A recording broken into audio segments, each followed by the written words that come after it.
আমি এমনকি সেদিন অস্বীকার করতে পারবেন না পরিবার, আমি বিনীত গোয়েল সিপিকে নিয়ে গেছিলাম আমার সাথে। যদি বাবা মার কোনো সন্দেহ থাকে তাদের থেকে তার কথা শুনবার জন্য আমি প্রায় 1 ঘন্টা ছিলাম। আমি এটাও বলেছিলাম যে দেখুন, আমাদের একটা কর্তব্য আছে,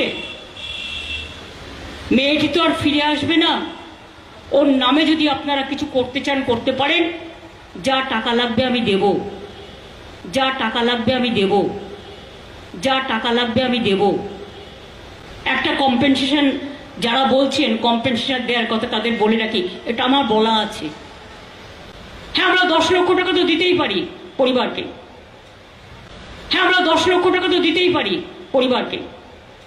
হ্যাঁ, আমরা 10 লক্ষ টাকা তো দিতেই পারি পরিবারকে। উনি মারা গেছে ও শুক্রবার, রবিবার সম্ভবত ওদের কাজ ছিল বা কিছু একটা, যেটুকু থাকে ক্রিয়াকর্ম বা কিছু একটা। আমি ইচ্ছা করে সেদিন ডিস্টার্ব করিনি পরিবারকে। মুরলি গেছিল রিপোর্ট দিতে বিকেলে, সোমবার দিন সম্ভবত আমি তাদের বাড়িতে গিয়েছিলাম, মোস্ট প্রবলি সোমবার, মঙ্গলবারও হতে পারে, বাট আমার মনে হচ্ছে সোমবার।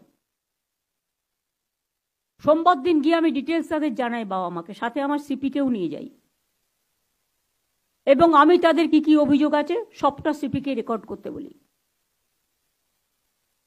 আর অনেকে বলে বেড়াচ্ছে না আমি টাকার কথা বলেছি, আমি মোটেই বলিনি। আমাকে প্রমাণ দেখা, কোথাও আমি টাকার কথা বলেছি, মেনশন করেছি? মিথ্যে কথা, কুৎসা, অপপ্রচার, চক্রান্ত।